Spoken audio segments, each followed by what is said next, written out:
These are the Al Jazeera journalists that Israel admitted to killing in action this week. Oh, that is something worth watching then.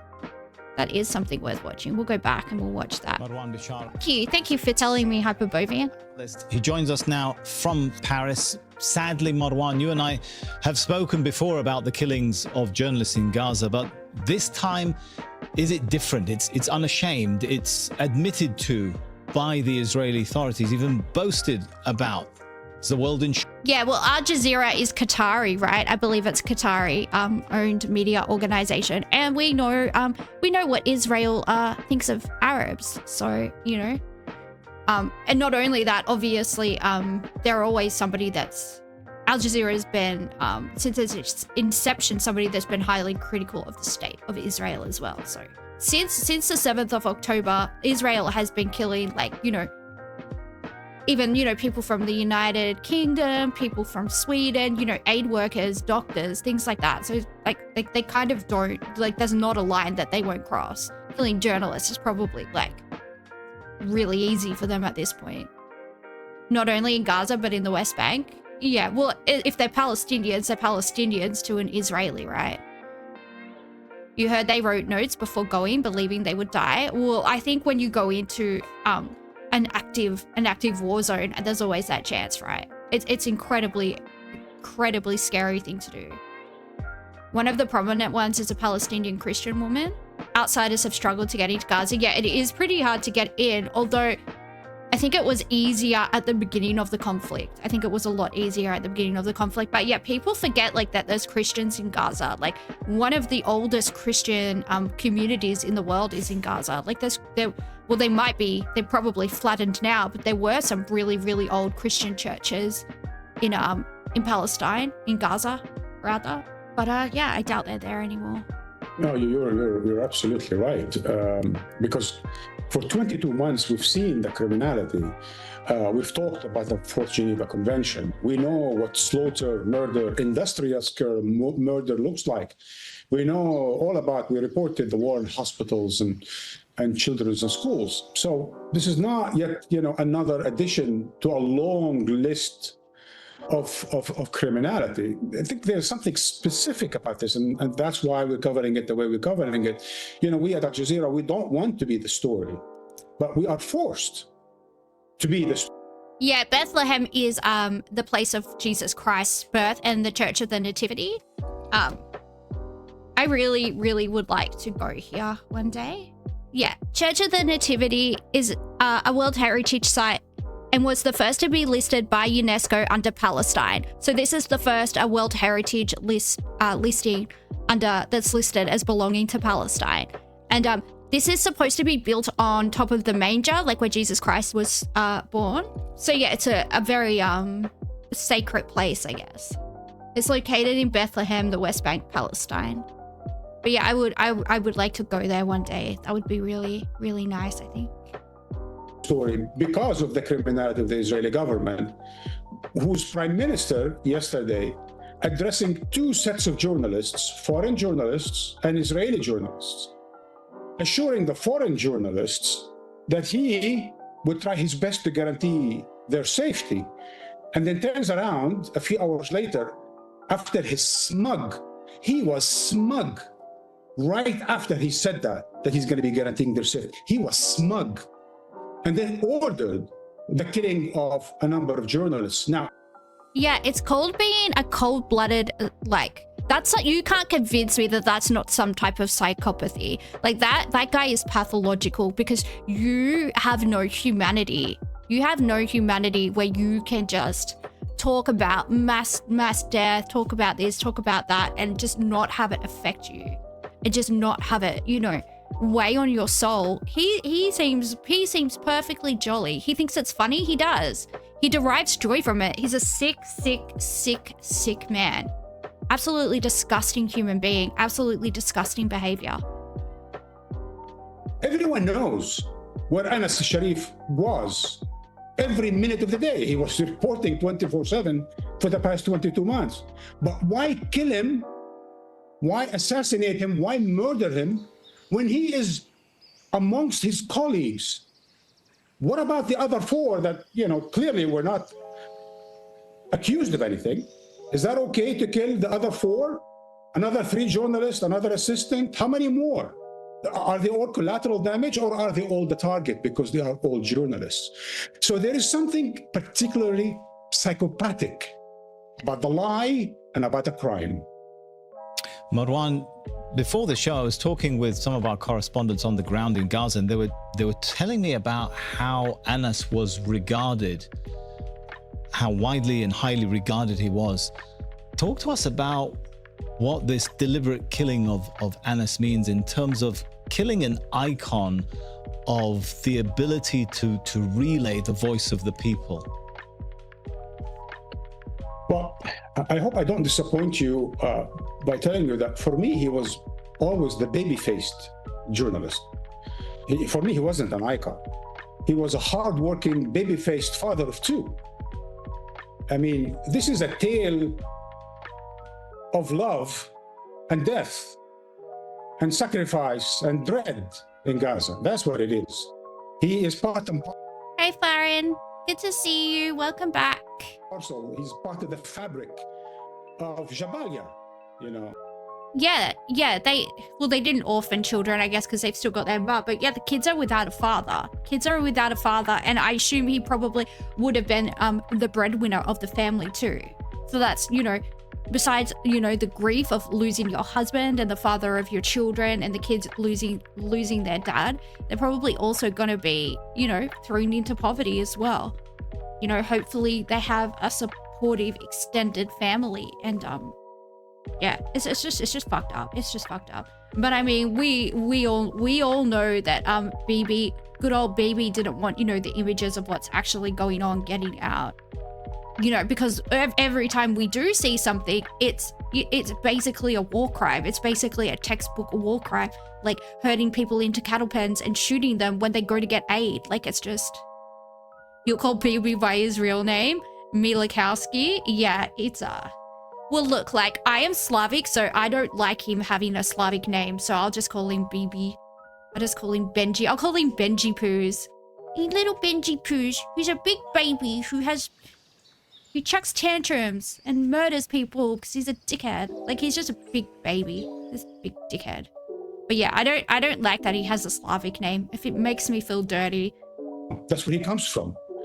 The refugee camp of heroes, of those who sacrificed their lives for the past 5 decades, 6 decades. So he's part and parcel of that. And for me, he's always the baby-faced young man.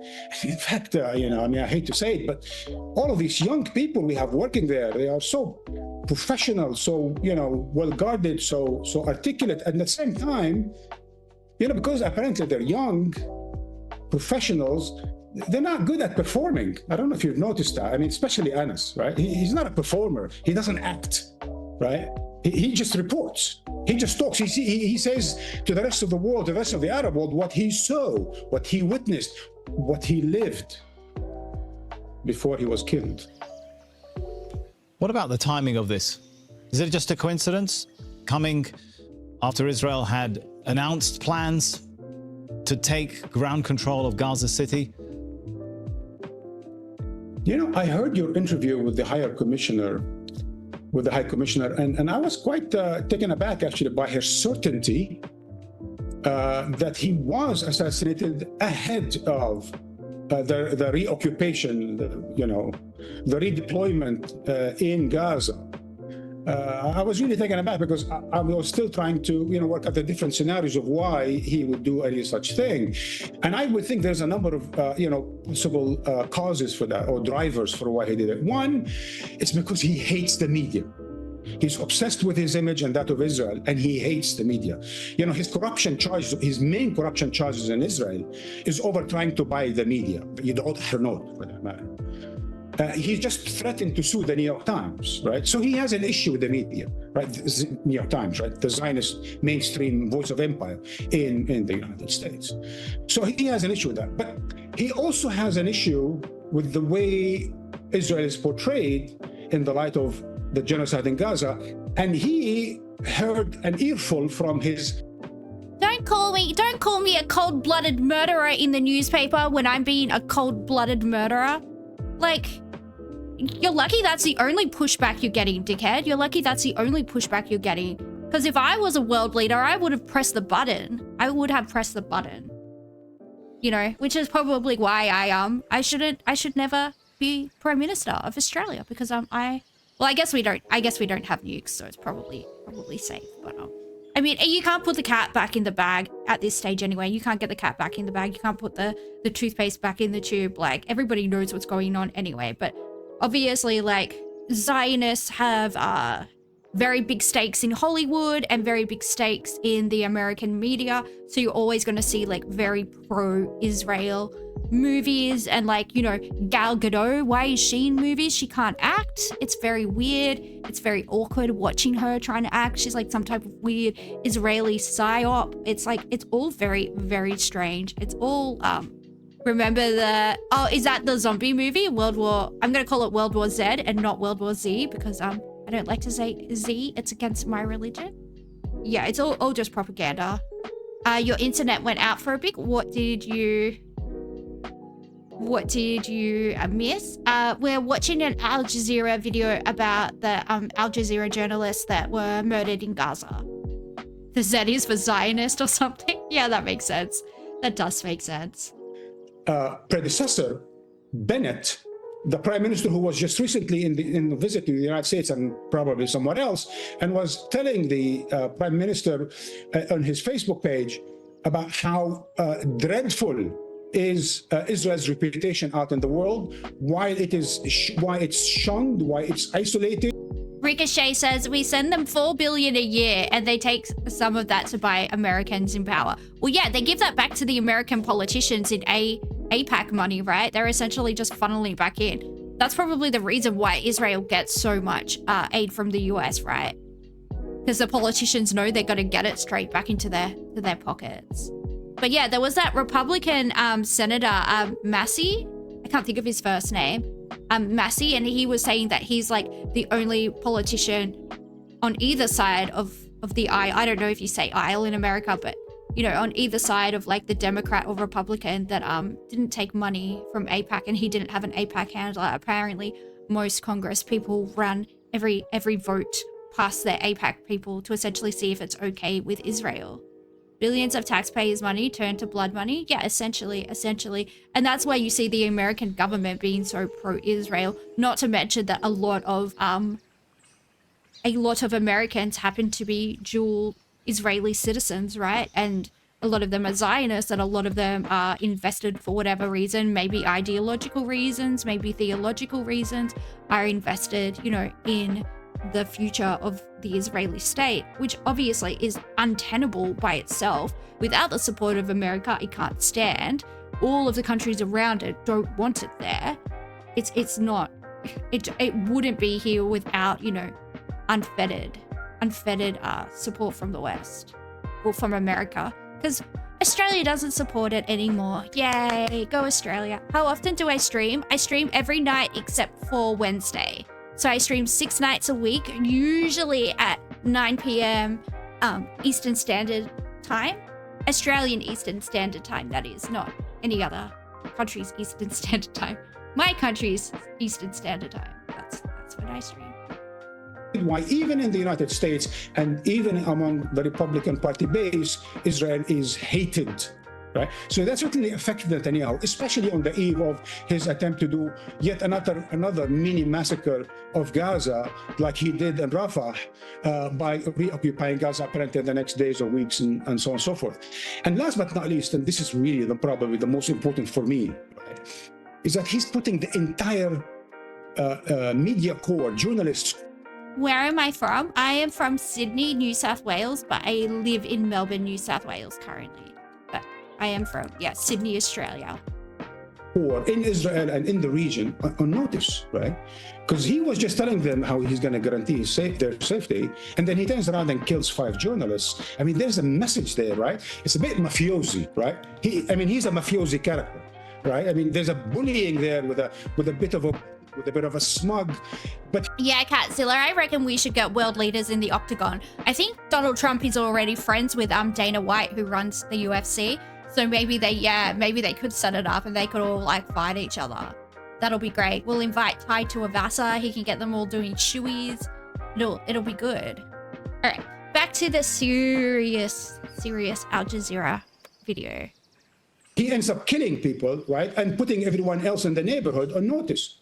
So foreign journalists now that were enthusiastic or excited or interested to come and cover Gaza, now they know what the price is for reporting the facts from Gaza. You get assassinated along with your colleagues. Yep. All right, Marwan Bishara, as always, good to talk to you. Marwan Bishara, our senior political analyst there. Don't miss out and get... But the thing is, the world knows what's going on there anyway. The world knows what's going on there anyway. And Israel will never, their international reputation will never, ever recover. What kind of games do I enjoy playing the most? I used to really like Genshin Impact a while ago when it first came out. Like, well, I guess years ago when it first came out. I used to enjoy that. I used to enjoy like Elder Scroll games, like all of the Elder Scroll games I've really enjoyed. I really enjoyed Elder Scrolls Online. At the moment, I'm playing Uma Musume, the horse girl game. I like that. It's cute. What else? What else do I play? You know, whatever I want to. I gacha enjoyer. Well, I never spend any money. But yeah, I just like it. It's just fun. It's just fun. But yeah, I think like if I was a big streamer and I was making money and I had people watching, like, you know, enough to make a living, then I would definitely invest some money, you know, back into games. But I'm probably going to start playing horror games on the weekend to go with like my spooky Saturdays and spooky Sundays. So like we can watch some horror videos and then, or like some scary story videos, and then we can play some horror games. That'd be nice. That might be nice. Genshin must be the biggest game amongst women in a long time. Yeah, well, it was really pretty. It was really pretty, and I had lots of nice outfits on the waifus. So I think that's why people liked it. How is my stream going? I think it's okay. You probably should ask the people in chat if they're enjoying it. They're probably the best metric to know. Have I seen Infinity Nikki? Yeah, I have seen Infinity Nikki. I have. Because sometimes I'll like Google an outfit that I want, and then I'll see a picture, and it's just like an image from Infinity Nikki, and it's not a real dress, like a Star Princess dress or something. And I'm like, but I want that to be real because I want to wear it.